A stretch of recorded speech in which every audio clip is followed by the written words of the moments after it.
Bueno, bueno, los que están, bienvenidos. Es un gusto compartir con ustedes. Lo vamos a repetir antes de empezar con la entrevista al doctor Monteiro, pero tenemos un punto de encuentro el miércoles 7, jueves 8 y viernes 9 de octubre en un congreso muy importante en forma presencial, que es el 21º Congreso Argentino de Obesidad y Nutrición. Obesidad y de metabolismo en tiempo de Big Bang, cuando la evidencia sacude el dogma. Esto va a ser en la en la sede de la Asociación Médica Argentina y vamos a tener 3 días dedicados a la discusión de toda la nueva evidencia científica que tenemos hoy en nutrición, desde las nuevas guías americanas, tratamientos nuevos de obesidad, farmacología, nutrición, terapias psicológicas, conductuales, presentación de casos. Así que va a ser un muy lindo momento para que nos reencontremos en forma presencial como venimos haciendo todos los años. Así que vayan inscribiéndose en la página coama.ar, es Tomás, la página nuestra, se pueden Correcto, inscribir coma puntuar. coama.ar y ahí está el link de inscripción, ahí directamente los conecta al sistema de inscripción de la Asociación Médica Argentina, llenan todos los datos y, y vamos a poder reencontrarnos. Así que estamos muy contentos de poder hacer un congreso, veníamos haciendo jornadas y en esta oportunidad volvemos al ciclo de congresos de 3 días. Mediodía el día miércoles, el miércoles es jornada por la tarde y después todo el día jueves y viernes eh, 8 y 9 todo el día. Así que va a ser muy lindo encontrarnos. Ujú. Ahí lo veo muy bien, doctor. Ahora sí, esperamos un minuto más, ¿Cómo está, son Sí, Diego? cinco ¿Bien? muy bien, y doctor. largamos. Un gusto verlo. Y mientras tanto les cuento, bueno, que esta entrevista, que tenemos el honor de contar con un referente latinoamericano y mundial que es el doctor Monteiro, forma parte de un ciclo de entrevistas que estamos haciendo desde Coama, entrevistando a los referentes en nutrición y obesidad. Y el formato que tiene, bueno, es un entrevistado, un entrevistador, eh, y al final van a tener también lugar para preguntas del público, pero les quiero adelantar esto porque seguramente van a ir surgiendo dudas, preguntas, interrogantes a lo largo de la entrevista, van a tener su lugar al final. Les pido que vayan escribiéndolas si quieren en el chat o bueno, al final de todo vamos a habilitar los micrófonos. Mientras tanto van a estar todos los micrófonos y cámaras cerradas porque justamente esta entrevista va a quedar también grabada para que la puedan visualizar después en nuestro canal. Así que quería anticiparles un poco la modalidad.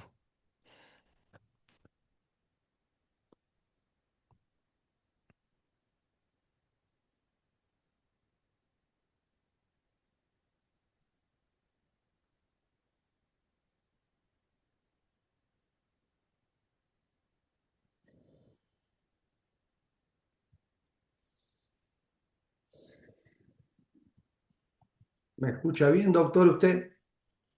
Sí, Sí. perfecto. Sí. Bueno, yo creo que Bueno, estamos en tiempo.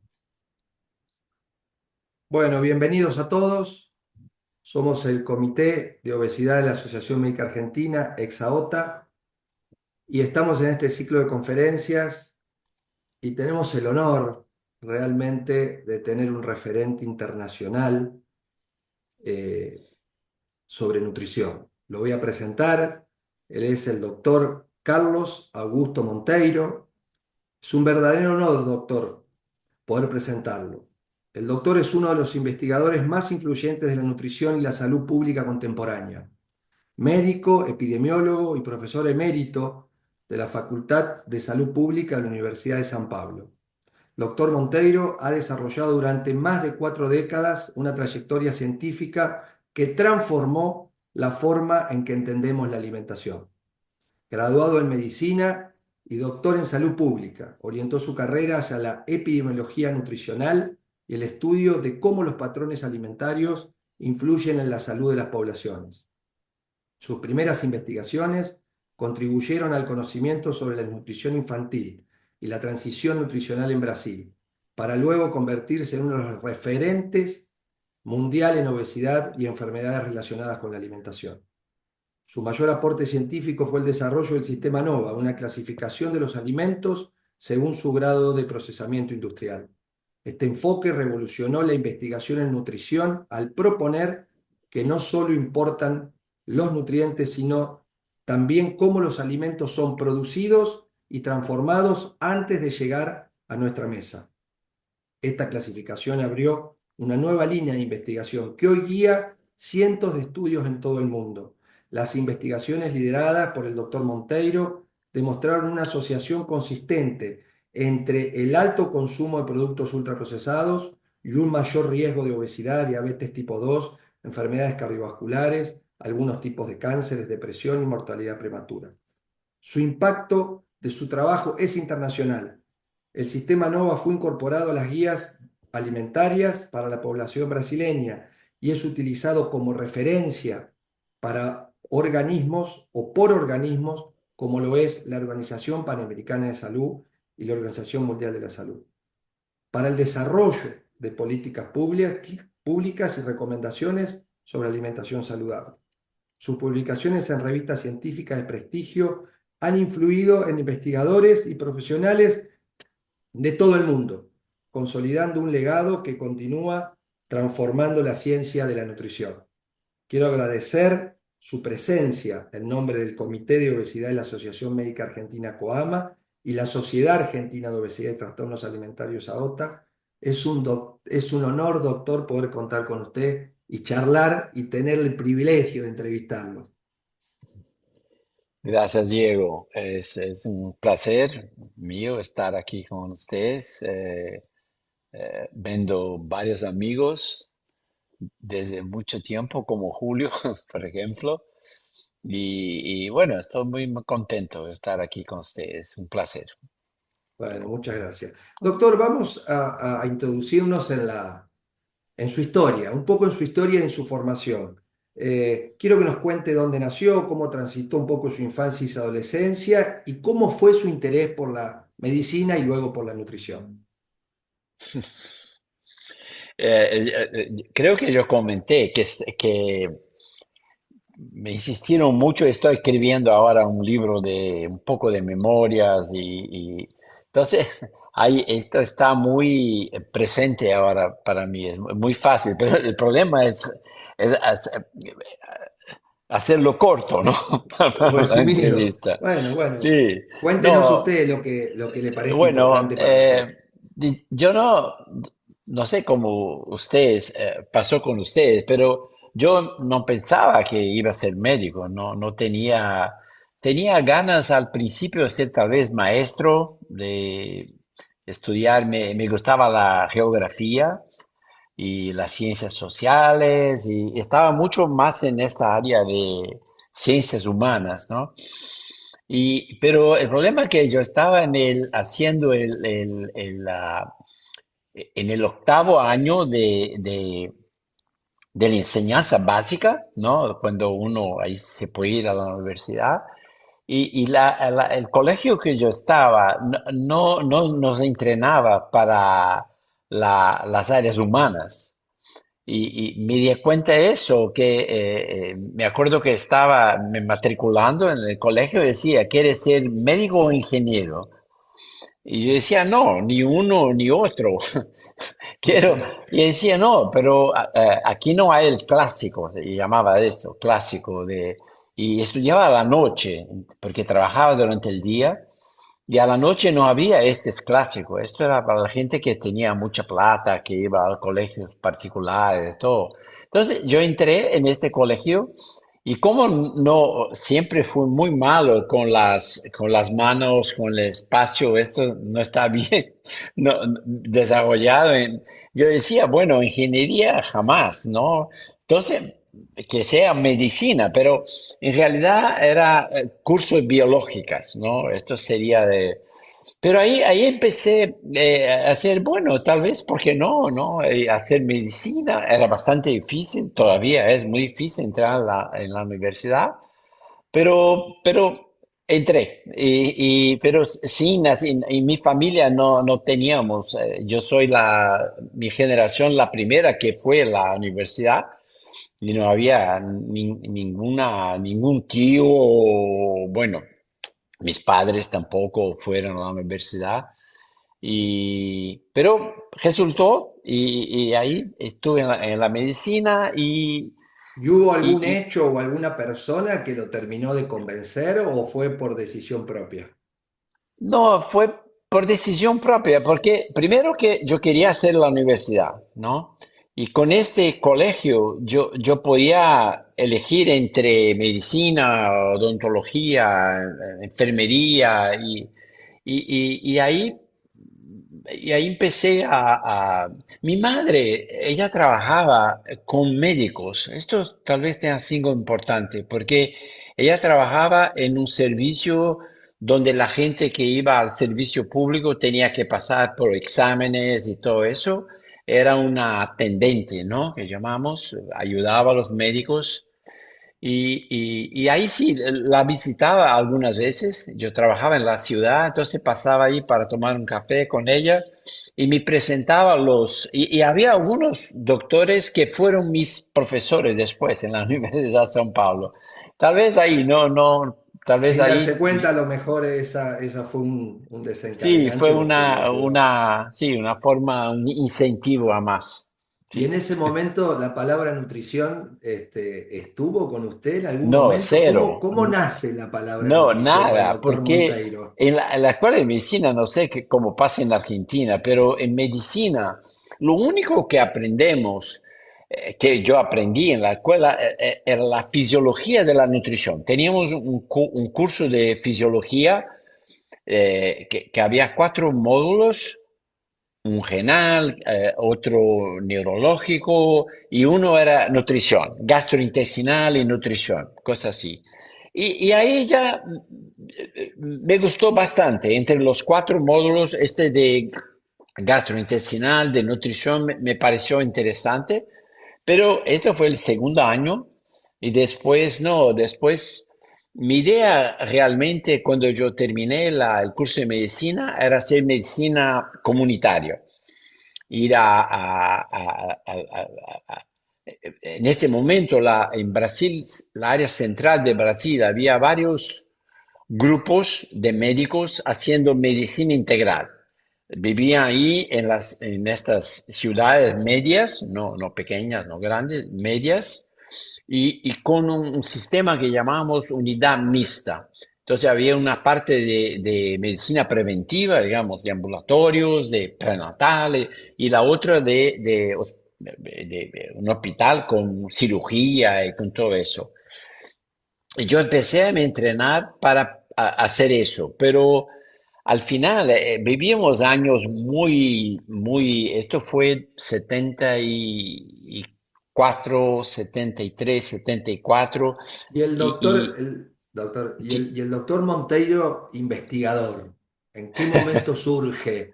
O bueno, sea, sí, cómo llega eso esto fue interesante porque por razones que es muy complicado explicar, el plan de la medicina comunitaria no funcionó, ¿no? ah, Y no porque yo no quería, pero otros problemas políticos y todo. Entonces, ahí yo estaba sin salida porque mi plan A era este de medicina comunitaria, no podía hacerlo, no me permitieran hacer. Pero ahí yo estaba en mi residencia, yo estaba en un área donde había mucha malnutrición. Hacíamos un trabajo en una región como residente de segundo año en el hospital.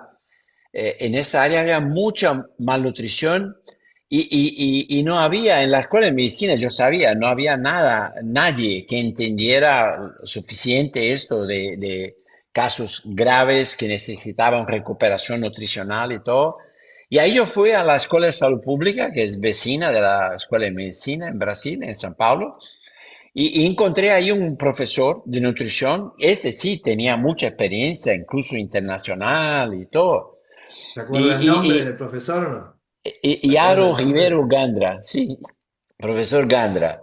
Y él me, bueno, primeramente me prestó algunos libros. Decía, bueno, puede leer ahí cómo evaluar el estado nutricional, cómo recuperar un niño que está malnutrido, todo eso. Y fue ahí, después de mi tercer o cuarto encuentro con él, me invitó a trabajar en la Escuela de Salud Pública como auxiliar de enseñanza, el primero Sí, grado de la el primer carrera, grado de... Claro. sí, de la carrera de... Y como yo no tenía otra opción, lo acepté, sin mucho entusiasmo, pero yo ya estaba casado, ya, bueno, no planeaba tener hijos y necesitaba un empleo, ¿no? Pero ahí después, ahí me di cuenta que la nutrición, y todavía lo siento eso, es una cosa muy interesante, porque la nutrición en la área de la medicina te permite un montón de cosas. Es algo que es interesante, intelectualmente es interesante, y está, sí, relacionado a la medicina social, ¿no? Porque, bueno, todo esto que sabemos, que la gente tiene una importancia muy, muy grande en la carga de enfermedad, tiene una distribución social, es muy injusta.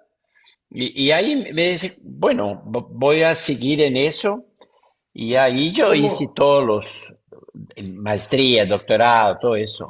toda su formación? ¿Y cómo empieza el doctor Monteiro a ver los alimentos? ¿Cómo surge esta nueva forma de clasificar los alimentos que Sí, se llama sistema Nova? Oye, ¿en qué momento se dispara esa idea?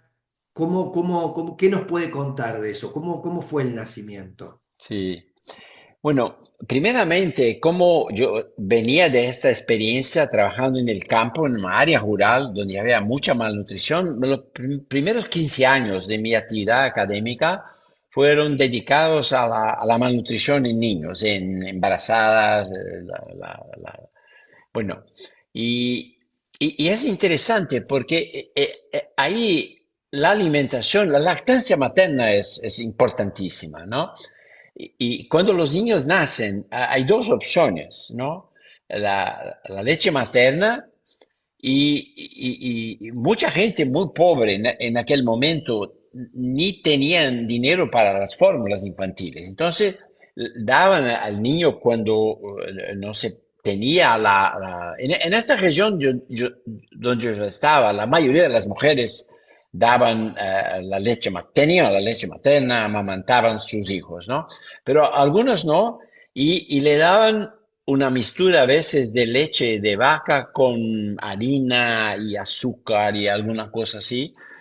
Y la otra opción, las Sustituto fórmulas casero, infantiles. ¿era un sustituto casero o comercial eso que le daban si no era leche No, no, materna? casero. Casero. Las que no tenían plata para comprar las fórmulas Ah, hacían eso y era un desastre, malísimo, ¿no? Los niños estaban todo el tiempo enfermos, con diarrea y todo. Y el otro había las fórmulas infantiles, que son ultraprocesadas, ¿no? Porque son fórmulas. Son claro. fórmulas donde se juntan proteína de una parte, grasa de otra y carbohidratos de otra, le ponen algunas vitaminas y todo eso. Y sabemos que, aunque es la mejor alternativa, no llega ni cerca de la leche materna, que es el alimento natural. Pero ahí estaba, mi interés en los alimentos estaba mucho en los primeros meses de vida, primer año de vida. Yo hice algunos trabajos con lactancia materna, estudios epidemiológicos, todo. Pero ahí en Brasil empezó, porque en nuestro grupo una cosa que hacemos es monitorar la población, el estado nutricional de la población, junto con otros institutos en Brasil. Esta es una fortaleza de nuestro grupo. Y ahí fuimos los primeros a identificar que la obesidad y enfermedades relacionadas a la obesidad estaban tomando el lugar de la malnutrición, que felizmente estaba en reducción en Brasil. Y entonces, de ahí pensamos, bueno, pero ¿por qué está la obesidad aumentando de esta manera? ¿No? ¿Eso en qué Ya año fue, doctor, sabíamos, aproximadamente? Cuando ah, relacionó obesidad con la malnutrición. En esto qué año fue en los aproximadamente fue? primeros, yo diría, los últimos años, al final del siglo pasado, el 95, 96, creo que publicamos los primeros trabajos mostrando este aumento de la obesidad.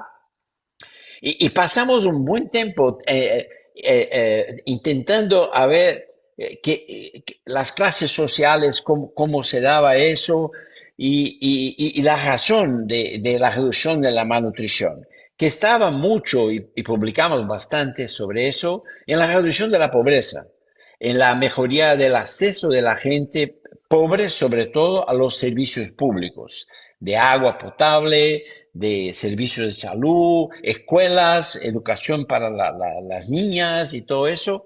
Hicimos algunos trabajos cuantificando eso.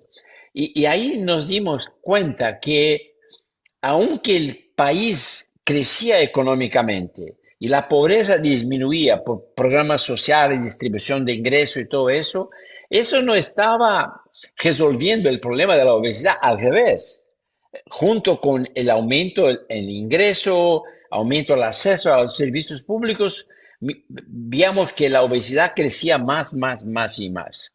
Entonces, bueno, es otra cosa, ¿no? La determinación no es la misma de la malnutrición de la obesidad. Y ahí empezamos a estudiar la literatura y vimos, esto fue una cosa importante, vimos que en los Estados Unidos, que el país que tal vez tenga las mejores estadísticas, era muy claro que la epidemia de obesidad allá, que había comenzado 20 años antes, ¿no? La obesidad, la epidemia de obesidad en Estados Unidos empieza en los años 80, el final de los años 80. Y en Brasil miramos que cuando empezamos el siglo XXI, los años 2000, la obesidad que ya venía subiendo empieza a subir muy rápidamente, como epidémicamente, ¿no? Y ahí miramos que en los Estados Unidos la evidencia era muy clara, que la obesidad aumentaba no porque la gente no hacía actividad física o al revés, porque la reducción de actividad física había ocurrido mucho antes, en los años 60, 70, y lo que había en los Estados Unidos muy claramente era que la gente ingería más calorías. Había un aumento en la disponibilidad de calorías. Entonces, pero ¿por qué la gente comía más calorías que antes? La gente no quiere, no conozco a nadie que quiera tener exceso de peso o obesidad. Entonces empezamos a pensar, bueno, algo debe pasar que está haciendo la gente comer más calorías de la que son necesarias, ¿no? Y ahí empezamos a mirar las encuestas de consumo de alimentos en Brasil y notamos eso, que la principal cambio junto con el aumento de la obesidad era que la gente comía menos alimentos naturales como frutas, verduras, cosas así, menos preparaciones culinarias en general, arroz, frijol y mismo la carne. Y la gente estaba cambiando eso por productos listos para consumo, que ya no se necesitaba cocinar, ¿no? Y este grupo al principio hay muchas cosas ahí, como pan, quesos y todo eso que no se necesita cocinar. Pero ahí miramos que los panes, quesos, conservas, listas para consumo estaban estables, no crecían. Lo que aumentaba y reemplazaba los alimentos naturales de las preparaciones culinarias era un otro grupo de productos alimenticios que eran en realidad fórmulas. Fórmulas, ¿por qué? Porque tenían 5 o 10 tipos de ingredientes, tenían muy poco alimento entero, mucho grasas y proteínas y carbohidratos combinados y con vitaminas, minerales añadidos y con un montón de aditivos para que estas mezclas que son que permiten grande ganancia a la industria, estas mezclas solo se transforman en productos apetecibles y algunos incluso aditivos. No sé Claro, o sea si- que alteraban la conducta alimentaria. Ustedes veían que el ingreso de los alimentos y el exceso de las calorías que ingresaban a través de esos alimentos, había otra cosa que estaba alterando la conducta alimentaria. Sí, O sea, y que el hacía la gente perder la capacidad de equilibrar el balance de energía. y en qué momento se dieron cuenta que había que armar una clasificación que quiero que nos comente, que nos explique Sí. sobre Ujú, cómo fue el proceso de clasificar y armar los grupos del sistema NOVA y cómo se dieron cuenta que estos aditivos, estos agregados a una matriz alimentaria muy industrializada, bueno, era la causa de todas estas enfermedades sí. crónicas no Ujú. transmisibles. ¿Cómo, cómo surgió ese pensamiento? Bueno, Sí, tenemos que ordenar esto de alguna manera, tenemos que plantearlo de esta manera, porque esto nos puede servir como herramienta terapéutica sí. Ujú. para la población como recomendación nutricional. Bueno, mirando los datos básicamente fue una cosa empírica. Tratamos de recuperar datos de encuestas antiguas con las más recientes y en esta comparación miramos que en términos de nutrientes no había grandes cambios. Azúcar, sodio, grasa saturada, no había. Esto no podía explicar la obesidad. Y lo mismo pasaba en los Estados Unidos. No era eso. O sea, pensaron que no era una cuestión de nutrientes, eso se Exacto, lo el plantearon. nutriente no parecía algo, una aplicación, digamos, plausible, Sí, ¿sí? Pausi. Pla- eh, y, y al revés, miramos que la composición de nutrientes no era tan distinta de estos alimentos que aumentaban su consumo, pero la característica que yo dice eran dos. Una que eran alimentos que no se cocinaban, otra que eran alimentos relativamente nuevos. Eran cosas que mis Ah, papás y mis abuelos no conocían. Eran no cosas estaba en el plato como de las abuelas, no estaba en el plato de comida que le servían cuando era exacto, chico a usted. exacto. Cosas como fideos instantáneos, como cereales matinales, eh, Imitaban a los alimentos naturales, pero eran totalmente en otra matriz. de otra matriz, con una relación muy grande de ingredientes, muchos aditivos y alimentos hechos en una fábrica, y una fábrica muy sofisticada. Porque para combinar todo eso hay que tener máquinas y insumos y cosas de este tipo. Pero ahí, entonces fue bien claro que lo que estaba pasando en términos de evolución del consumo de alimentos. Y ahí nos ocurrió, bueno, pero tenemos que testar eso, tenemos que ver si realmente la gente que consume más de estos alimentos en vez de los alimentos naturales, las preparaciones culinarias, si ellos tienen un riesgo mayor de obesidad, diabetes. Entonces ahí surgió la clasificación NOVA. Entonces la clasificación la hicimos para estudiar el impacto de estos nuevos alimentos en la salud. Básicamente fue eso.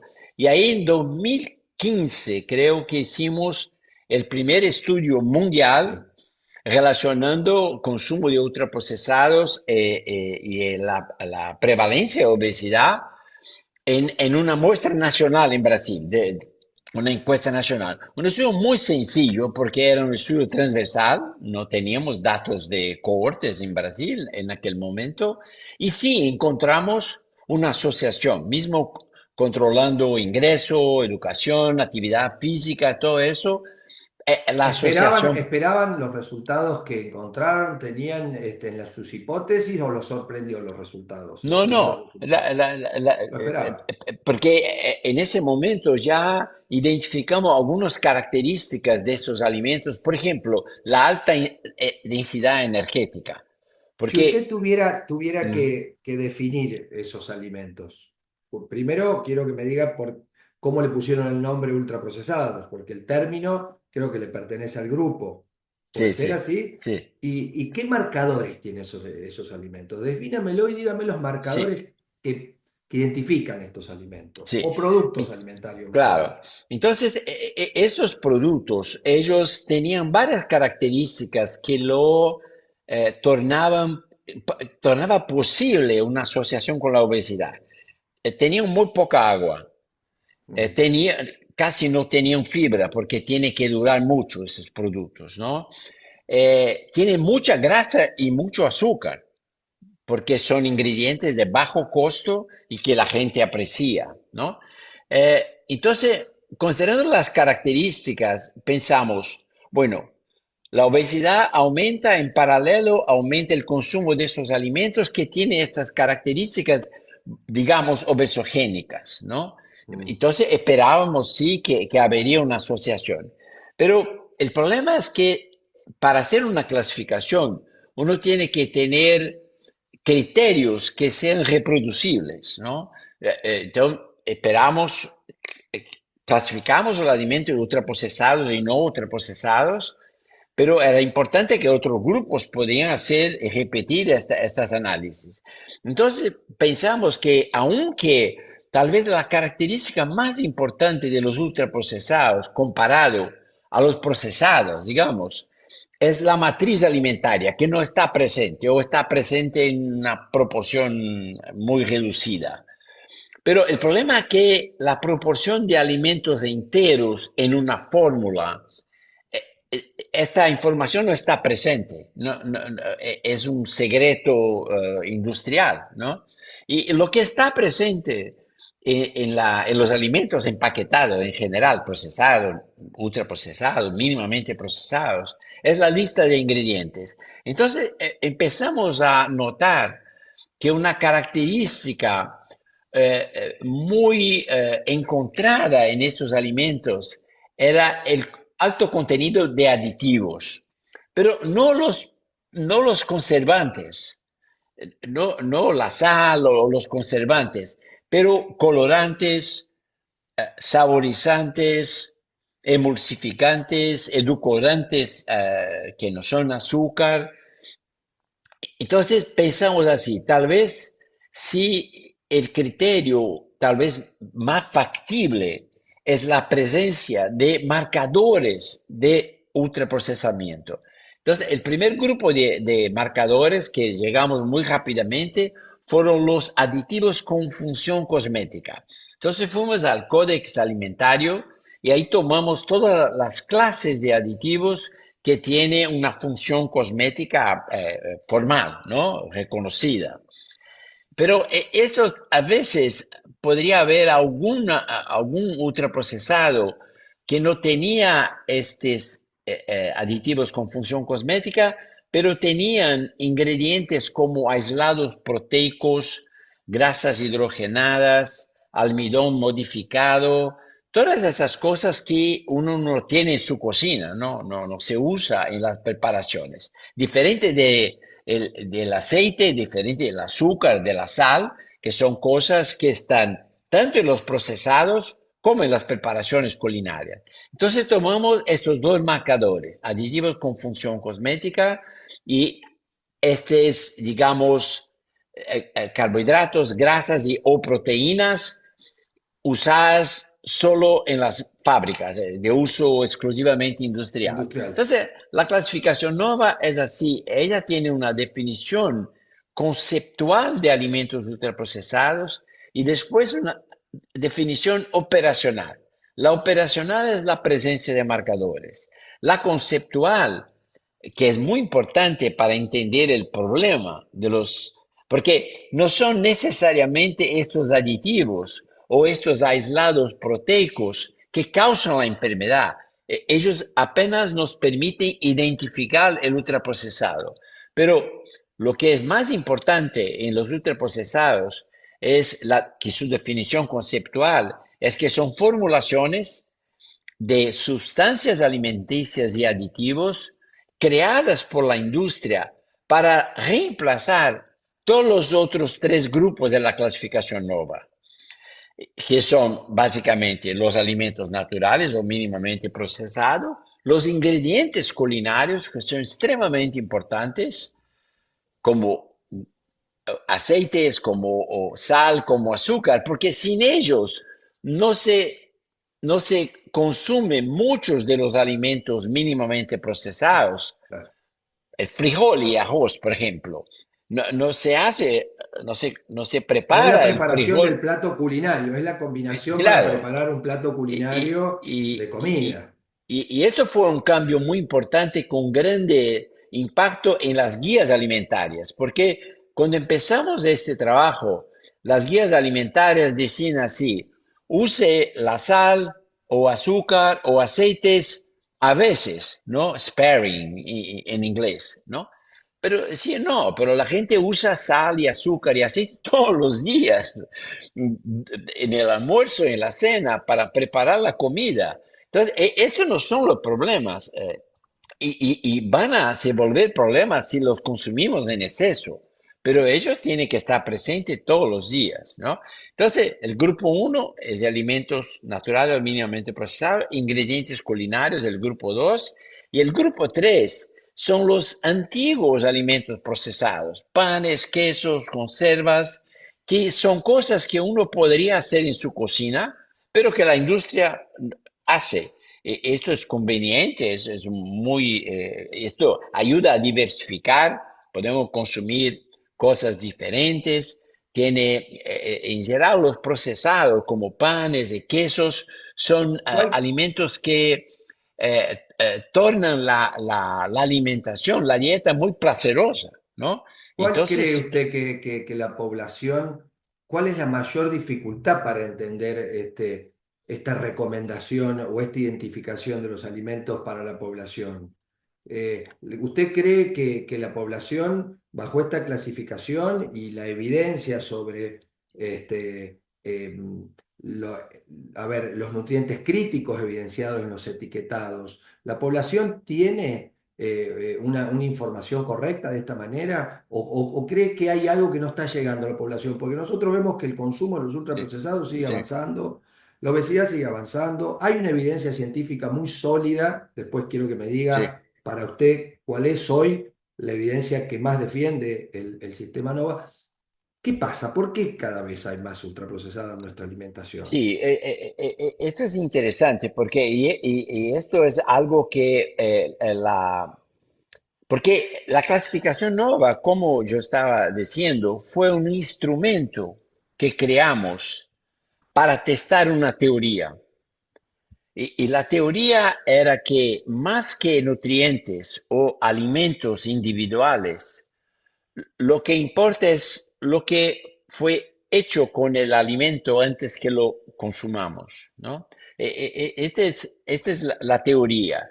Y más que eso, que este cambio que estaba ocurriendo y que infelizmente todavía ocurre, de la gente dejar los padrones tradicionales de alimentación basado en NOVA Grupo 1, 2 y 3, y cambiar eso por productos listos para consumo que son hechos por la industria para reemplazarlo, los alimentos, el padrón tradicional de alimentación, y considerando que la industria hace eso porque les da más ganancia. Y esto explica el facto que le da más ganancia y considerando el poder que tienen las corporaciones, porque las pequeñas industrias no hacen ultraprocesados, son las grandes corporaciones. Y las grandes corporaciones, con el poder que tienen y con la ganancia que tratan de hacer con que más y más gente cambie salga del padrón tradicional de alimentación e empiece con el padrón ultraprocesado. ¿Y cómo hace eso? La publicidad. Eh, Haciendo la publicidad más explícita y el otro tipo de marketing, que es, por ejemplo, vender una Coca-Cola de 3 litros por Claro, lo que llamamos nosotros el neuromarketing, el que no podemos manejar ante la neuromarketing. imagen. Es Esa población exacto, en la infancia, en las infancias y exacto. adolescencias, ese es un grupo poblacional que tiene Claro. un gran impacto. ¿Usted cree, doctor, que, a ver, con toda esta evidencia que nosotros tenemos, la industria y los gobiernos van a ser parte de una solución o son parte del problema al cambio? Si entendemos en la serie Lancet, tenemos esto bien desarrollados, que son los drivers del consumo de ultraprocesados. Tenemos que entender por qué más y más personas, sobre todo en nuestros países de ingresos medios, que está pasando, es muy, porque en los Estados Unidos, en Inglaterra, por ejemplo, 60% de las calorías vienen de ultraprocesados y están más o menos estables, crece un poquito, pero llegaron ya, la transición está completa, ¿no? Entonces la gente no cocina más, no tiene cocina y consume todo listo para consumo y uno u otro alimento natural, muy pocos. Pero en países como Argentina, como Brasil, peor todavía en África y en Asia, están ahora viviendo esta transformación. Están cambiando sus padrones tradicionales de dieta por el padrón ultraprocesado. ¿Y por qué pasa eso? Sobre todo en estos países, porque son diferentes los drivers, ¿no?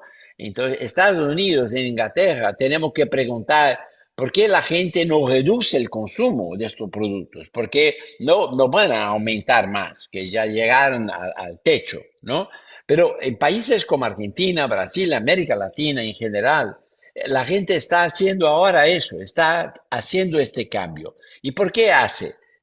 Publicidad, la primera cosa. Los precios, porque como tiene un costo muy bajo, la industria puede vender estos productos a precios relativamente accesibles a la gente. Y tercero, porque estos productos son hechos para que sean aditivos, ¿no? Para que la gente no solo aprecie los productos, pero compare con los alimentos naturales y sobre todo los niños, ¿no? Porque como estos productos son lo que llamamos hiperpalatables, están hechos con Para no poder parar hasta que se termine el paquete. pa- para no poder parar de comer. Entonces, Ahora, ¿cómo puede considerando, ser todo lo que sí, usted está diciendo? Estaba pensando, digo, ¿por qué tanto rechazo de la ciencia de la nutrición a interpretar que este es el camino tal vez para un patrón de recomendación alimentaria a nivel mundial, en todos los ámbitos? Volver al consumo de alimentos poco procesados o mínimamente procesados. ¿Por qué las sociedades científicas, muchas de renombre, por qué cree? ¿Es solamente por intereses económicos o hay un rechazo no, eh, eh, dogmático a que eh, esto eh, no tiene que ser eh, cambiado? es ¿Qué interesante. piensa usted de Si eso? uno, si uno toma las guías alimentarias americanas, no la ahora, las que fueron aprobadas, pero las inmediatamente anteriores, yo hice eso. Y uno toma el PDF y pone cuántas veces se menciona el término alimento procesado. Cero, ninguna vez. ¿Cuántas veces se usa el término industria de alimentos? 2 o 3 veces, y siempre haciendo relacionando la industria con la fortificación de alimentos, con cosas positivas. ¿Y por qué con la evidencia que tenemos? Hay que hacer una observación, porque cuando hicieron las últimas guías alimentarias, la evidencia no era tan, Firme. tan tan volumosa, sólida, tan sólida. tan sólida como es ahora. Pero ya había algunas evidencias. Pero si uno va a ver lo que pasa con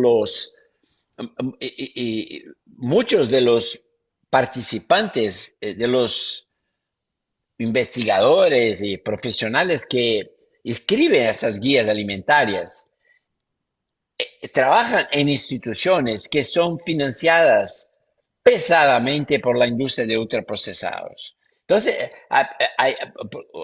tu pregunta hace sentido, ¿no? Porque con toda esta evidencia, todavía las sociedades científicas y a las sociedades científicas y los periódicos científicos que estas sociedades científicas tienen son controlados básicamente por investigadores que hacen sus investigaciones y reciben sus sueldos de grants que vienen de la industria de ultraprocesados. Entonces, si uno toma los Estados Unidos, es típico. Mi sugerencia, procuren la American Journal of Clinical Nutrition, que es la revista más importante de la sociedad más importante de nutrición de los Estados Unidos. Y mire cuántos editores, mire el conflicto de interés declarado por los editores de estas revistas.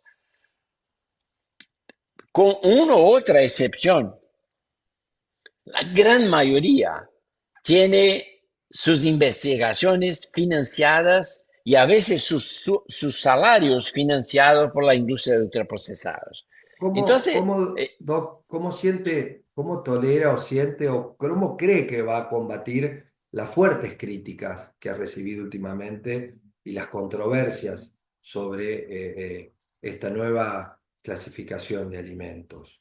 O sea, ¿cómo cree que tendremos que enfrentar, con qué tipo de herramientas vamos a contar, de investigación o de publicación? ¿Cómo perdurará esto o hay una fuerte tendencia que se modificará el sistema NOVA? no, mira, vivimos ahora una, una situación de guerra, yo diría, dentro de la ciencia, de la nutrición. Tenemos grupos muy fuertes en Francia, en España, en Argentina, en Chile, en México, en Brasil, en el Reino Unido, varios grupos muy sólidos, muy importantes, que no solo defienden la teoría nova, pero hacen investigación. Y en Francia, Eso. por ejemplo, ahora hay toda una línea en la Universidad de París, de Sorbonne, hay toda una línea de investigación sobre mecanismos, sobre todo los aditivos que eran considerados seguros hasta muy reciente, como los emulsificantes, por ejemplo. Decían, no, están aprobados, son legales, sí, son legales, pero la evidencia que causan muchos problemas y no es solo la obesidad, ¿no? Tenemos la enfermedad de Crohn, por ejemplo, muy asociada a ultraprocesados, probablemente con mecanismos relacionados a la cantidad de aditivos que la gente y las mezclas de aditivos que no son testadas en ninguna parte, ¿no? Y está muy claro ahora por estudios epidemiológicos, incluso estudios experimentales, relacionando estos aditivos con varias enfermedades. Pero estamos hablando de un cambio de paradigma, un cambio de paradigma que tiene dos variables importantes. Una ya mencioné, son los conflictos de interés de los investigadores y de las instituciones y de los periódicos científicos con la industria de ultraprocesados. Entonces, ese es un problema. Pero el otro es más complicado porque cambios de paradigma, ellos nunca ocurren así en un día o un mes o un año, ¿no? Toman tiempo. Y yo que diría es que ahora estamos viviendo esto, estamos viviendo un cambio de paradigmas donde los investigadores que hicieron sus carreras académicas basados en del antiguo paradigma, que es el nutricionismo, ¿no? Que es tratar de entender que la única relación, el único que relaciona dietas, alimentos con salud es el perfil de nutrientes. Es Claro, la grasa saturada, claro que son importantes, porque el nuevo paradigma no, como siempre ocurre en ciencia, él no desconsidera el antiguo paradigma, claro. pero él dice, hay más, hay más, y tenemos que conocer lo que hay más si queremos resolver los problemas de salud de la población. Pero lo que pasa es que esto, yo soy muy optimista, no sé cuánto tiempo Sí, llevará. cómo imagina los próximos 20 años? ¿Cómo se imagina los Ah, próximos 20 años con respecto a la alimentación, a la obesidad, a las enfermedades crónicas? ¿Cree que cambios vamos a poder enormes. O, o, torcer un o, poco lo que hacemos clínica, ¿no? O sea, ¿cómo sí, ve usted? Pues nosotros tratamos pacientes todos los días.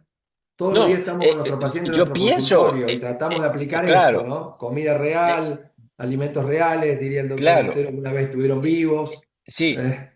Eh, En 20 años, yo imagino que, no sé si nosotros, pero los que vienen después de nosotros van a, van a decir, pero ¿cómo eh, aceptábamos que la gente pudiera consumir productos con 20 10, o 15 30 aditivos. Aditivos, claro. aditivos que claramente ocasionan problemas y enfermedades, todo eso? ¿Cómo era posible que esto fuera recomendado, ¿no? Imagino que, y yo tengo un argumento importante en relación a eso para decir que no, no soy optimista así, loco, ¿no? Pero basado en realidad, miren los Estados Unidos, ¿qué pasó ahora con las guías alimentarias americanas? Diciendo, come comida real, no, No claro, ultraprocesados. claro, No de lo que dicen, fabrican, de lo que vive el país. claro, claro, ahí hay otros problemas, hay toda la cosa de la carne roja y la énfasis en proteína, que es un absurdo, que no tiene ninguna ciencia por detrás de eso, pero en términos de procesamiento, esto, yo pensaba que esto iba a demorar más tiempo, ¿no? Me Pero sorprendió esto de que digan esto sí, alimentos sin claro. procesamiento. Sí, esta idea muy sencilla, ¿no?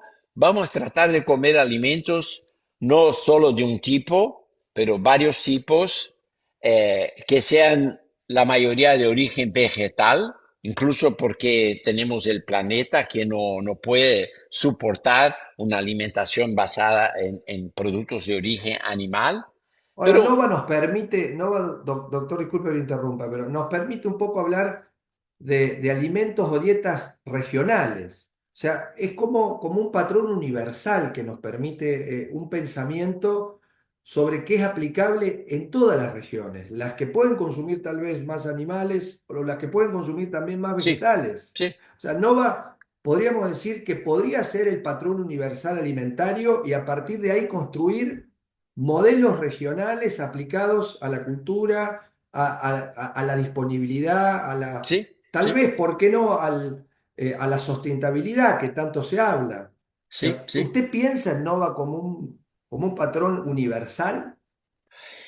Sí, porque innova, mira, lo que decimos con las guías alimentarias en Brasil, haga tu alimentación basado en el grupo 1 de Nova, naturales o mínimamente procesados, con la matriz entera de alimentos.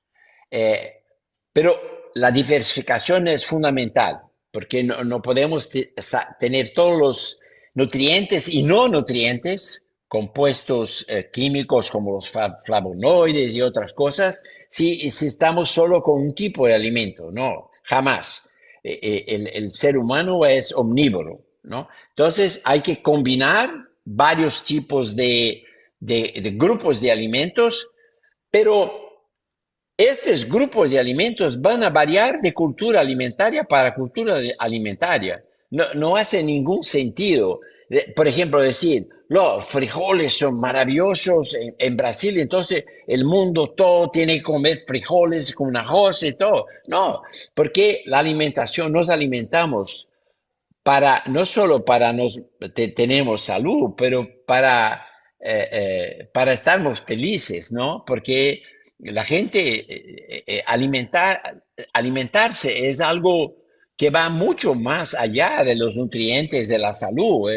Tiene que ver con placer, con cultura, identificación, etcétera, etcétera. Entonces, no dice coma arroz y frijol. Ella dice, base su alimentación en el grupo uno, pero no solo el grupo uno, hay que preparar estos alimentos del Claro, grupo uno. Entonces hay que usar buenos tipos de grasas, hay que usar sal, es esencial, claro. en cantidad claramente pequeñas y mismo el azúcar, cuando la cultura alimentaria, por ejemplo, en Brasil, comer a veces después de la cena un postre, no todos los días, puede ser una fruta, pero algunos días ¿Qué a la gente postre le le gusta? gusta ¿A usted qué tener un, postre le gusta? bueno, todos que tiene azúcar, ¿no? ¿No?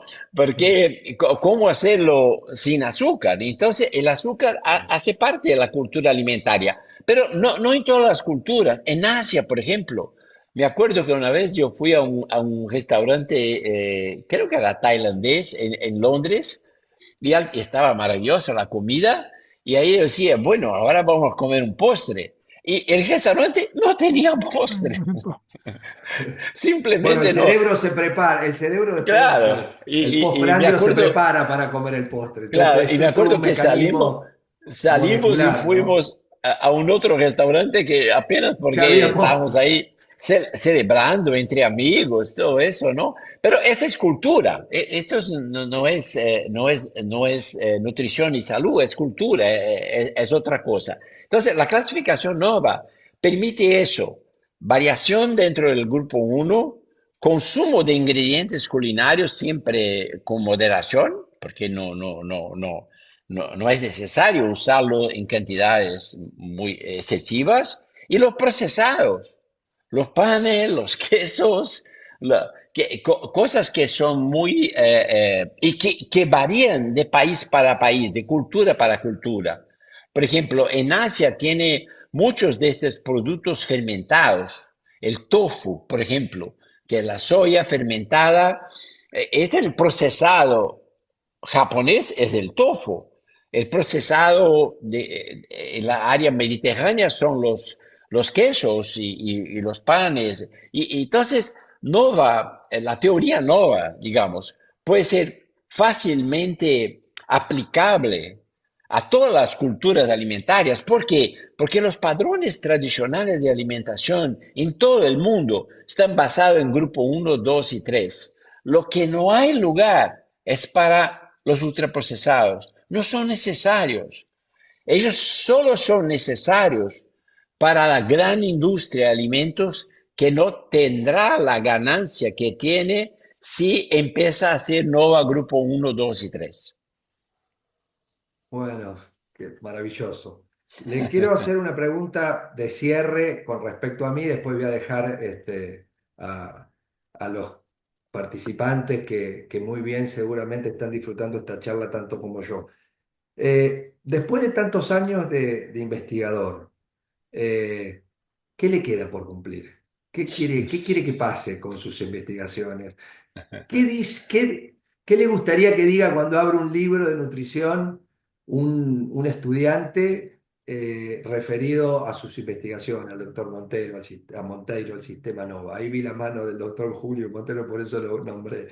Cuénteme, a ver, ¿cuál es su sueño por cumplir? ¿Y qué le gustaría que diga un libro de nutrición del futuro, ¿no? De inmediato. Lo que me da mucho placer hoy día es saber que hay decenas de grupos de investigadores en todo el mundo estudiando, procesamiento de alimentos como un determinante de la calidad de la dieta y del riesgo de enfermedades. Entonces, yo temía mucho hasta algún tiempo, era que una vez, bueno, todos somos mortales, ¿no? Llega un momento que no podemos seguir trabajando y yo tenía esta preocupación, dos preocupaciones. Tener que mi grupo en la Universidad de San Paulo podía, después que de algún tiempo podía estar, bueno, es un grupo muy importante y todo eso, pero que podía tener un final. No va a tener un final, porque tenemos gente de varias generaciones en nuestro grupo, investigadores fantásticos, trabajando, publicando. Ahí no va a haber un final. Y en Bueno, yo le quiero términos, contar que nosotros tenemos un granito de arena. En lo personal, pertenezco a una universidad chica, que es la Universidad Nacional de Villa Mercedes San Luis, una provincia chica del centro y cuyo del país. Y en el segundo año de medicina, en el segundo año de medicina está la cátedra de nutrición, que yo hoy soy docente adjunto, y tenemos un tema que es Sistema NOVA y clasificación de alimentos NOVA, y damos toda esta teoría que realmente nos enriquece como médicos, como personas y la salud de nuestra población en un futuro. Así que bueno, quiero darle lugar a las preguntas. sí. El doctor Montero que le levantó la mano y después Tomás coordinemos las otras preguntas. Y después yo voy a decir unas palabras de cierre para Sí. despedirlo. No queremos abusar de su tiempo. No, yo vi Muchas gracias. una pregunta que preguntaban por qué Nova, por qué el nombre Nova, ¿no? Esta es muy sencilla de responder. Durante mucho tiempo no teníamos un nombre, ¿no? Era la clasificación y la gente empezó a decir la clasificación de la Universidad de San Paulo a la clasificación del doctor Montero y cosas así, ¿no? Y ahí estábamos una vez comiendo en el almuerzo y un investigador que estaba con nosotros, que es Jean-Claude Mubarak, es un antropólogo de Canadá, hacía su postdoctorado con nosotros, y él decía, ¿por qué no Nova? Porque es una nueva clasificación, ¿no? Y ahí como no teníamos otra, y Nova también es algo que se refiere a los astros, ¿no? A estrellas, a una estrella, no Información, sé, muy sí. brillante, una cosa así. Y entonces este se quedó Nova como un nombre, ¿no?, que nos pareció bien y estamos contentos. Y ultraprocesados, que tú me preguntaste, ultraprocesados, ¿por qué? Porque ellos son alimentos, queríamos marcar una diferencia entre el procesamiento que es útil, que es bueno, ¿no? Y que es limitado y que deja la matriz alimentaria de algo que Eso. es ultra, que es too much. Claro. Entonces, esta fue la idea de Ahí está el ultra. punto. Ahí está el punto que la población y los nutricionistas Sí, tenemos que sí. entender. Bueno, Bien. realmente fue, creo que para todos una entrevista nos ha enseñado mucho y nos ha dejado muchas cuestiones para preguntarte, Carlos. Yo tenía varias preguntas que hacerte, pero quiero dar primero lugar al público. Pueden ir levantando la mano o pueden ir escribiendo en el chat. De cualquiera de las dos formas, vamos a ir tratando de hacer lugar. Eh, estaba el doctor Montero, creo que quería hacer una pregunta primero. Levantó la mano el doctor Montero. Bien. Bueno, muchas gracias por darme la palabra un momento, porque realmente quiero darle un agradecimiento personal, no solo institucional, a mi amigo Carlos, a Carlos que hace tantos años que nos conocemos y que nos ha dado la oportunidad de conocerlo en la intimidad, porque el sistema Nova, lo cual sentimos un gran amor nosotros por el sistema Nova, no solo Sí, desde el punto de vista técnico, tenemos una cuestión emocional, una cuestión de cariño por el sistema. Lo hemos hablado muchas veces, pero a Monteiro como persona, el público argentino no lo conocía y esto nos ha dado la posibilidad de conocer al autor de la criatura, ¿no? Al padre de la criatura, que realmente es un padre que va a trascender a la historia. Hoy no, dentro de 30 años en un libro va a decir, porque Monteiro le cambió la cara a la alimentación, cambió conceptos fundamentales en nutrición. Es como cambió el metro, ¿no? Hizo un metro de 1,10 m. Ya no mide más un metro el metro. O sea, realmente movió el mundo, hizo una gran palanca alimentaria. Esto es un acontecimiento mundial y que vos estés acá con nosotros hoy, trayéndonos tu conocimiento, dedicando tu tiempo para compartirlo con todo este grupo de argentinos, realmente yo estoy muy agradecido y te mando un abrazo a la distancia en agradecimiento por todo esto. Y me estaba recordando, yo creo, me estaba tratando de acordarme cuándo nos conocimos nosotros. Yo creo que fue en un slam, en un congreso latinoamericano de nutrición en Acapulco, en el año 2003, me Puede parece que ser. fue. Y ahí ya estabas con eso y yo te pedí tu conferencia y vos me mandaste la conferencia en Sí, sí, PDF, que sí. todavía Esto la me tengo, acuerdo. esa conferencia embrionaria que después fue evolucionando y siguió creciendo, Sí. ¿no? Ya que todo hay una historia, ¿no? Que envuelve todo esto, la cosa mágica, ¿no? La cosa poética, si uno quisiera. Y además en este día, quiero mencionar, ya que estamos hablando de los que estamos presentes, quisiera mencionar que está presente también el presidente de la Sociedad de Médicos Nutricionistas de la República Argentina, el doctor César Casábola, y que también tenemos la presencia especial de una argentina que te conoce, que te sigue, que está trabajando en los Estados Unidos desde hace muchos años y que ha hecho una carrera muy importante en nutrición y ha hecho numerosas publicaciones, que es la doctora Janina Pepino, que ella ha Ah, trabajado sobre todo en edulcorantes, en edulcoración, y quiero decirle a Janina, si nos está escuchando, si quiere agregar algo, porque ella va a ser también en algún momento nuestra invitada para ser entrevistada. No sé si estás ahí, Janina. Sí, sí, muchísimas ahí. gracias. Quería decir primero que nada, gracias por invitarme, Julio. Estuvo fenomenal y es un honor escucharlo, doctor Monteiro. Yo estaba comentando un poco que yo me da a veces rabia cuando escucho muchas de las críticas al sistema NOVA por muchos investigadores altamente fundados por la industria alimenticia, digamos que tiene un bias importante, y que es como que toman a la nova como si fuera algo lineal, de la 1 a la 4 como si la 4 fuera un poco más que la 3 como la 3 un Sí, poco más que sí, la sí. 2 y creo que habría que realmente presentarlo. Esto es como que de la 1 a la 3 quizás sea lineal, pero la 4 es exponencial, la 4 es Sí, polarizante y es otra cosa. Y la guerra realmente, sobre todo, está contra la 4 porque la industria critica que hay productos que depende de quién lo hace, se pueden poner en la 2 o en la 3 y entonces, ¿cómo hacemos? Y al fin y al cabo, la 2 y la 3 no son tan, digamos, dañinas como lo que está ocurriendo con la 4 que usted bien lo dijo hoy, que no deberían existir, que la única razón que tiene es por sí, fines de lucro. sí, Y es como, de alguna manera, cuando decía lo de, en algún momento van a decir, ¿cómo dejamos a la gente comer eso? Es un poco si uno piensa en las películas de los 80 los 70 y los médicos que están fumando y que dicen que el cigarrillo no hace nada. Y creo que sería lindo poder pensar así, con ese positivismo que va a pasar, pero hay realmente demasiada guerra y lobby.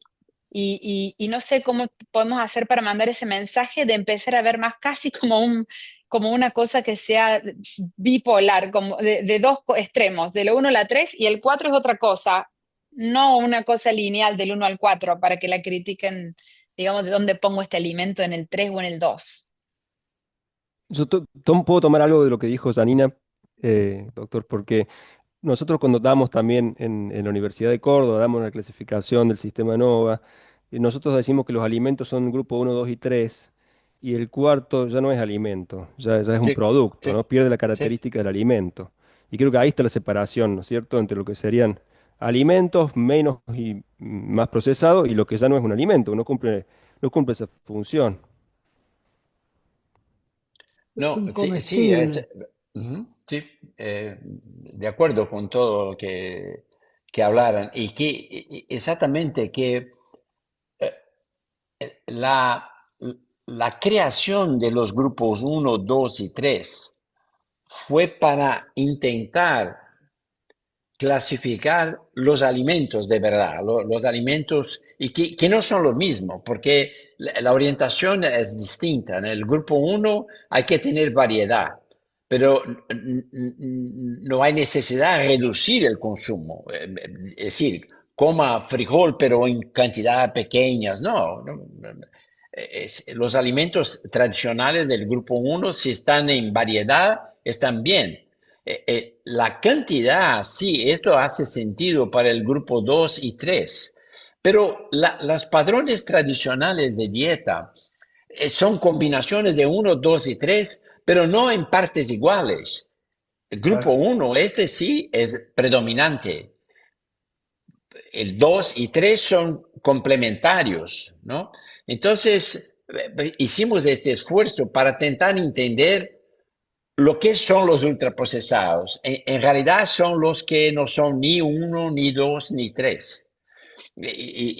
Pero toda razón que no es una cosa como el azúcar, por ejemplo, decir menos de 5%, 5 a 10, 10 a 15, 15 y más. No, no es eso. Es una cosa calitativa que separa los cuatro grupos.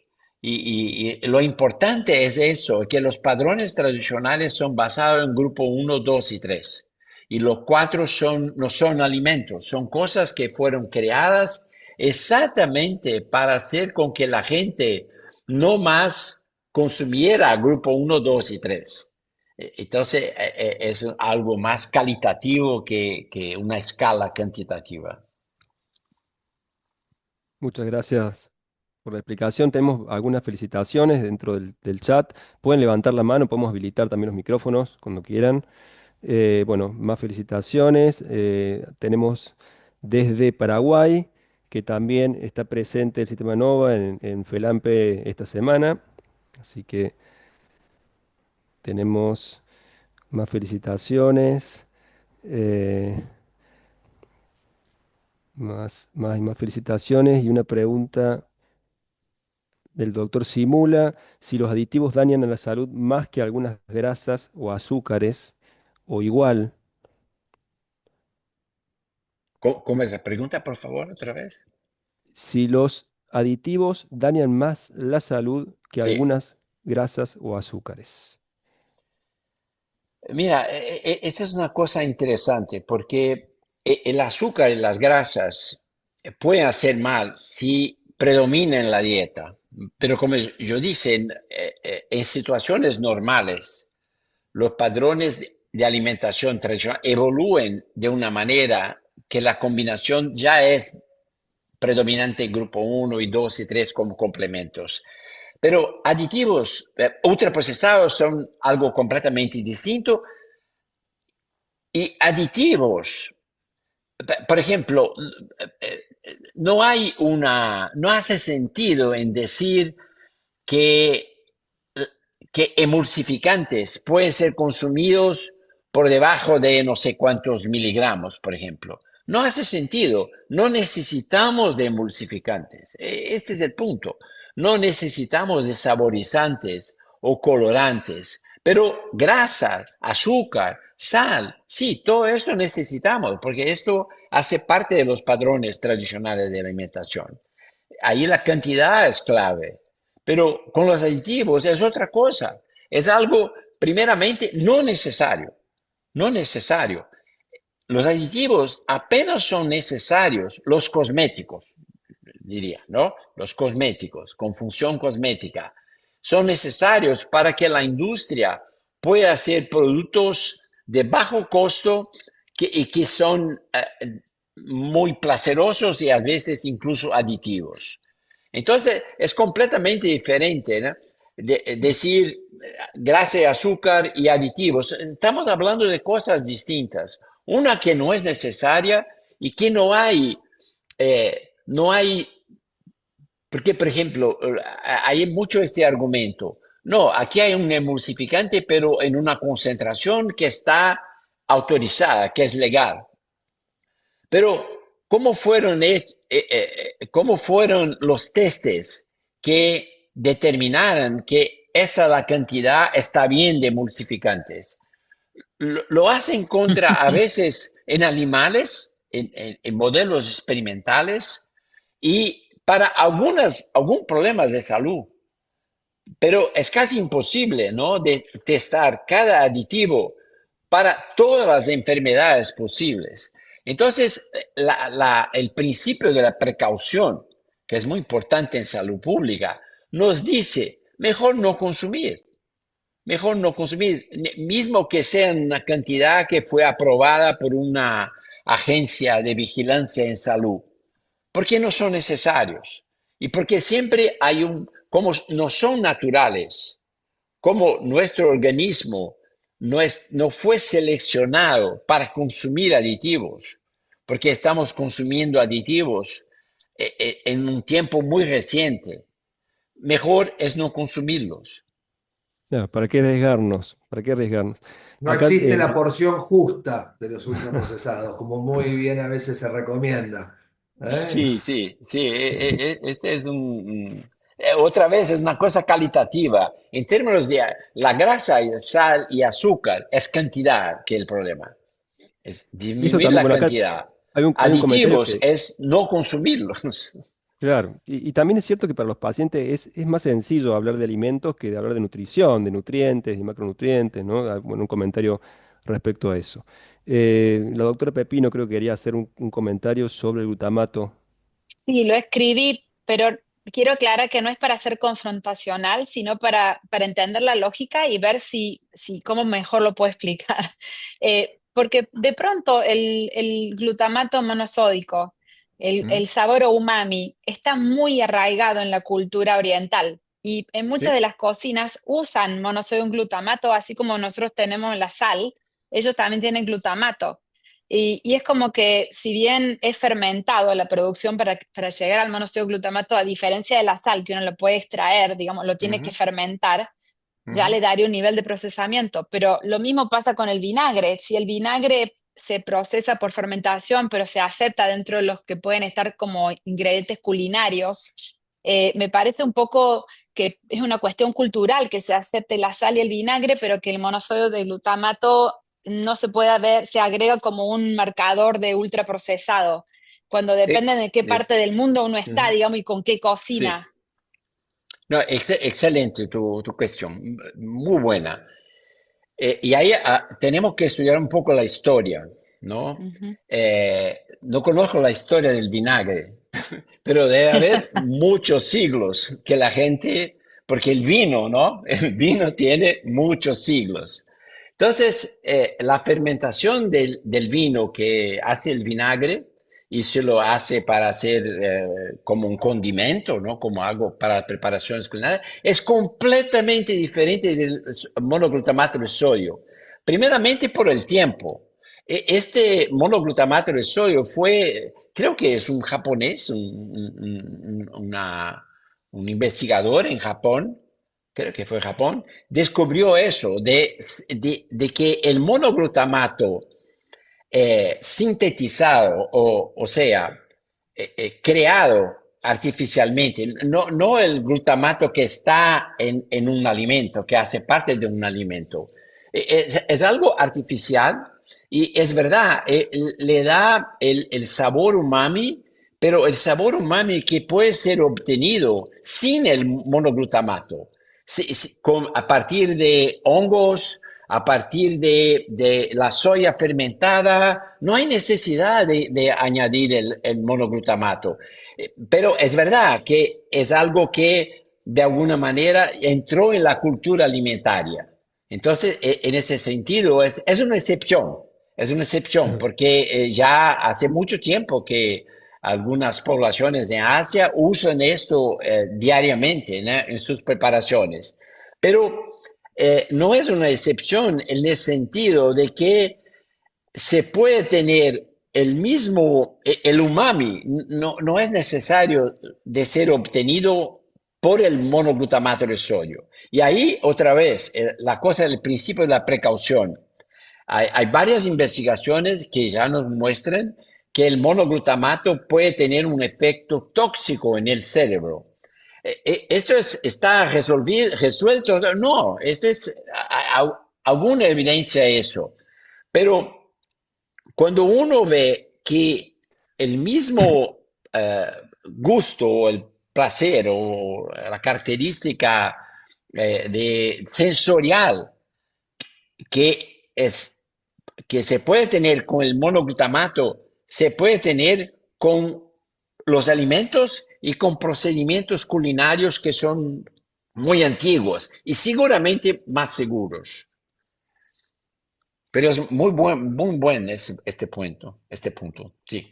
Tomando, doctor Monteiro, lo que recién mencionaba Janina, quería preguntarte si en algún punto la clasificación NOVA, si bien no está dentro de las definiciones que mencionaste, ni la conceptual, ni tampoco la definición por marcadores, había tenido en cuenta también la historia de los alimentos en cuanto como especie, cuánto tiempo y cuántas generaciones habían tenido contacto con ese alimento, con ese procesamiento, porque al fin y al cabo como mencionaste muchas veces en la entrevista, los ultraprocesados tienen pocas generaciones de consumo, ¿no? humano y todos estos Sí, aditivos y sí. sustancias extraídas de los alimentos no eran comida para nuestros abuelos, bisabuelos, ¿no?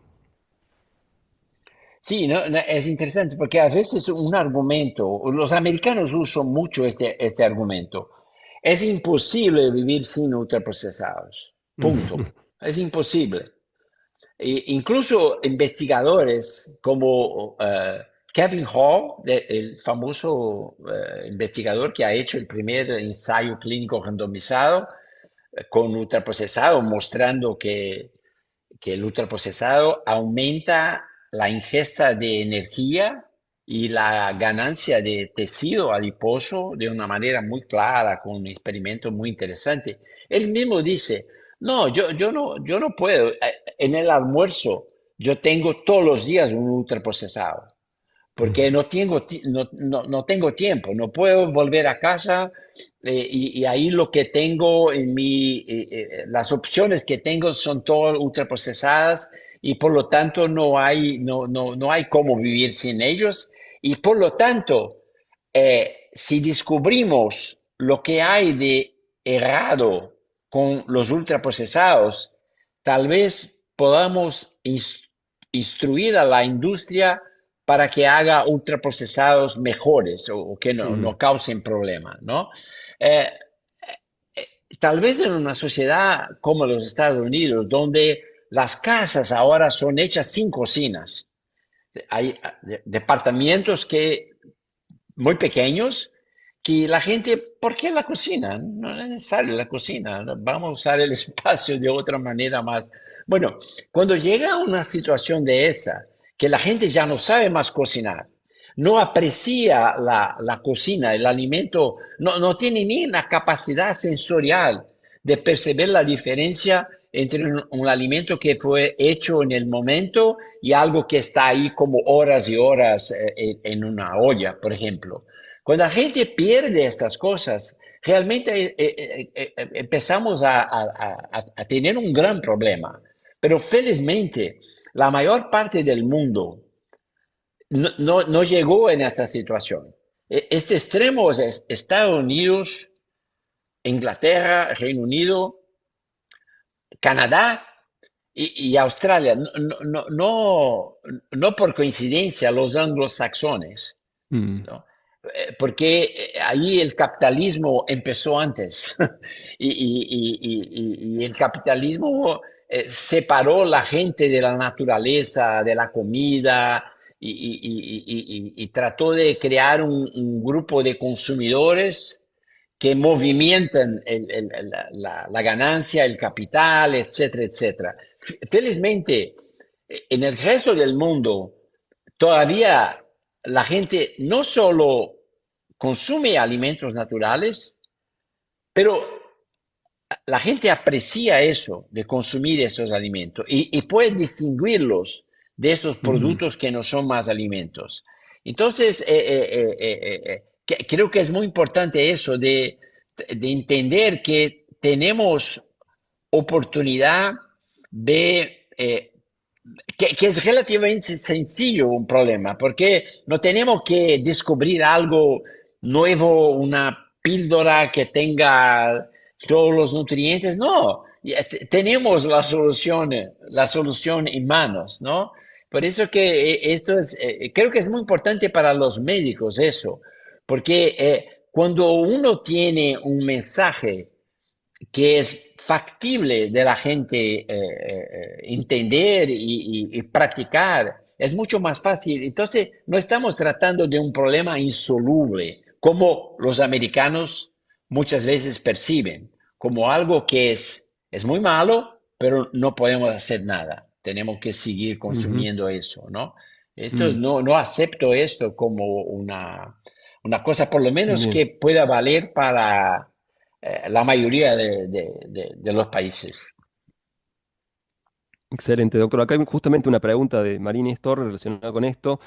¿Qué cambios considera prioritarios debería implementar la industria alimentaria en los próximos 10 años? ¿Podría cambiar la industria de los ultraprocesados mejorando el producto? Bueno, creo que ya lo respondiste, ¿no? No, No sé si... pero esto es importante porque eh, tan importante cuanto regular los alimentos ultraprocesados, o sea, prohibir la publicidad, sobre todo para niños, parar de subsidiar estos productos y hacer con que paguen impuestos como se paga para el cigarrillo, para las bebidas alcohólicas.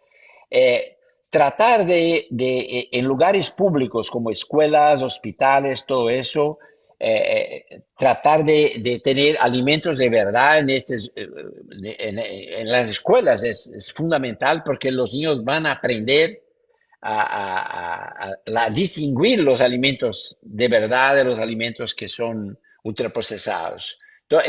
Todo eso es extremadamente importante, pero es muy importante también apoyar y estimular la producción de alimentos de los grupos uno, 2 y 3 de los alimentos uno, principalmente en variedad, hortalizas, frutas, legumbres, una variedad de alimentos que es necesaria para la buena salud.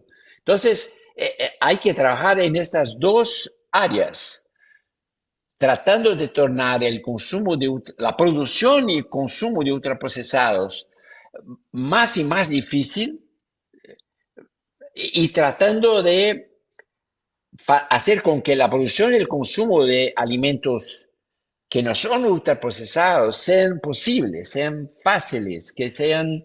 Entonces, hay que trabajar en esos dos. Y la industria tiene un papel ahí, claro que sí. ¿Quién hace los aceites?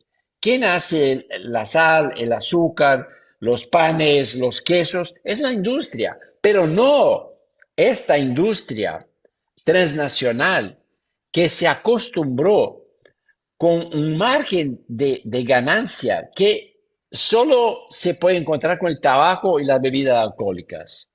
En la serie Lancet tenemos datos mostrando eso, que las corporaciones que producen ultraprocesados tienen un margen de ganancia que no se compara con lo restante, incluso de la industria de alimentos. Pero para eso es necesario tenemos industrias menores, porque las corporaciones nunca van a abrir mano de eso, porque es un terreno donde ellos son, no hay competencia, porque para ser ultraprocesados uno tiene que tener una corporación, tiene que comprar aceite de palma de Indonesia, tiene que comprar azúcar de Brasil, el maíz de México, tiene que tener las fábricas y los accesos a los aditivos de todo eso. Estas corporaciones no van a cambiar. Lo que tenemos que tener es en nuestros países industrias pequeñas, tamaño medio, y que van a hacer con que los alimentos del grupo uno, 2 y 3 sean nutritivos, accesibles, que agraden a la gente, que sean apropiados, que tengan una duración más grande. Así que la industria tiene un papel muy importante para jugar, pero no las corporaciones que hacen estos ultraprocesados, porque ellas, me acuerdo que una vez yo estaba en una reunión y había el CEO de Kraft, de esta corporación transnacional, y ahí era una reunión científica, y un profesor de marketing en una universidad americana. Él decía, mira, ¿por qué Kraft no produce hortalizas congeladas? Que son fantásticas porque tienen una gran duración, están ya limpias y la gente puede usar y todo. Y él decía, yo hago con mi grupo una campaña de marketing para tu empresa free, no voy a cobrar nada. Y vamos a crear una campaña de marketing que va a ser fantástica y todo eso. Ahí el CEO de Kraft decía así, eh, eh, many thanks, but this is not our business. We don't know how to do this. We won't change. Eh, No, y estaba hablando correctamente, decía, no, ya descubrimos una manera de ganar plata. claro. ¿Por qué voy a tratar de hacer hortalizas congeladas? Hable con otra persona. Bueno, yo creo que ya estamos a Bueno, tiempo. No sé si una pregunta más o ya cerrás, Diego. como ustedes Hay quieran, una si hay una pregunta pregunta más de cortita y Marta cerramos para Sánchez. liberarlo, lo tenemos atrapado acá, Sí, lo tenemos ya hace. una hora y Una media. última pregunta. De acuerdo a lo Sí, recién sí. hablado, en cuanto a los aditivos, ¿no sería útil subclasificar este grupo y no terminar condenándolos a todos? ¿A todos aditivos o ultraprocesados? A los aditivos. Si existe la posibilidad de No, clasificar los no, aditivos en algunos más no, nocivos. la clasificación NOVA hace eso. Los aditivos que son conservantes o que son usados para como fortificantes, hierro, vitamina B12 y todos los conservantes, todos los conservantes. Porque, por ejemplo, el vinagre que hablamos, el vinagre, si uno no tiene un conservante, el vinagre va a durar muy poco tiempo y no es práctico, ¿no? Entonces, si uno mira la lista de ingredientes del vinagre, va a encontrar un conservante, ¿no?